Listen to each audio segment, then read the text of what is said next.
10-stock finish there in the top several. And Counts finished as well, so, and I don't think anyone else can threaten them for points. So that's it. The A2 class, A4 class is the one we've got out there at the moment. We've got points for them as well. Relatively tight, 202 points separated. Next one down, 196, 195, a 175. There's only 4-point scorers in this class. So right out on the track, we've got the Streeters motorcycle in Hobson Street Fielding.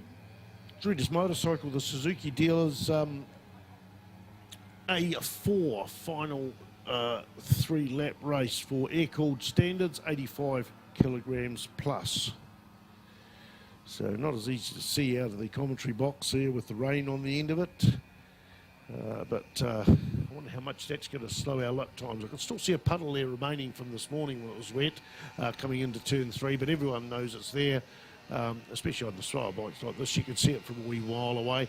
And to be honest, I don't think if you hit that square up there, I don't think it'll be much of a drama for these small bikes there. But it is offline. It's quite simply way offline. You'll see all the riders sometimes 3-4 metres away from that particular puddle, so it's not really of a concern.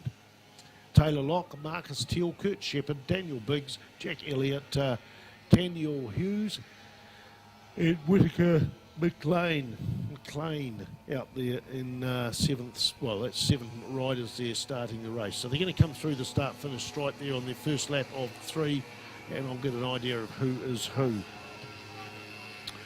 We had a 140, well, the quickest lap time this weekend in this class has been a 1:33.3.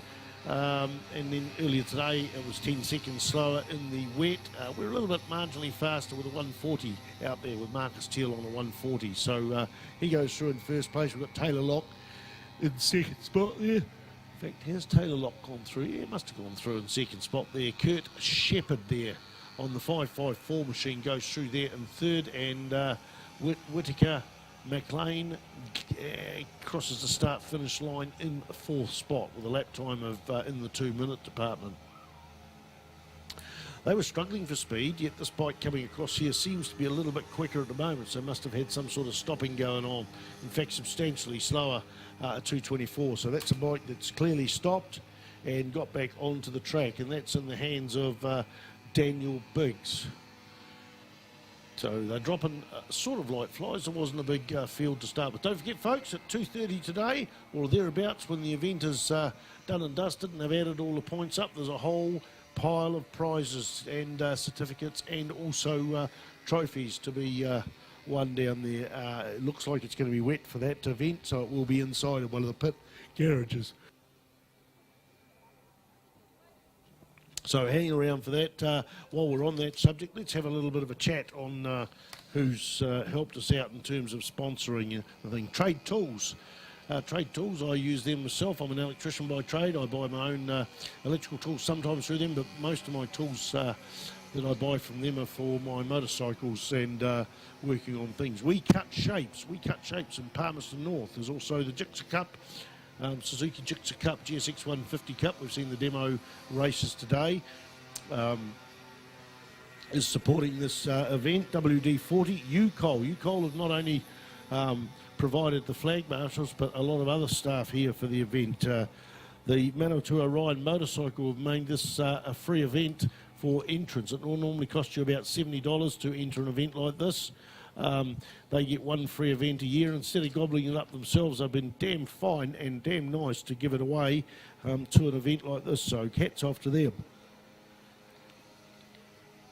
Manawatu Motorsport as well are another group that's helping out what we've got here going on in the New Zealand Secondary Schools Minimoto Grand Prix. Mara Automotive Training, Gary Worsley Motorcycles, Mitre 10, and particularly from Mitre 10, Fuller Tools. I see a Fuller socket set, which I wouldn't mind taking home, but I'm not going to win anything this weekend. This week, I should say.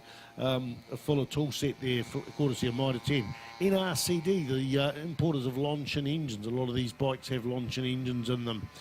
Streeter Motorcycles from Hobson Street and Fielding. Eurobike Wholesale, they're a nationwide company. Coastal Machinery Limited, and yeah, that's it.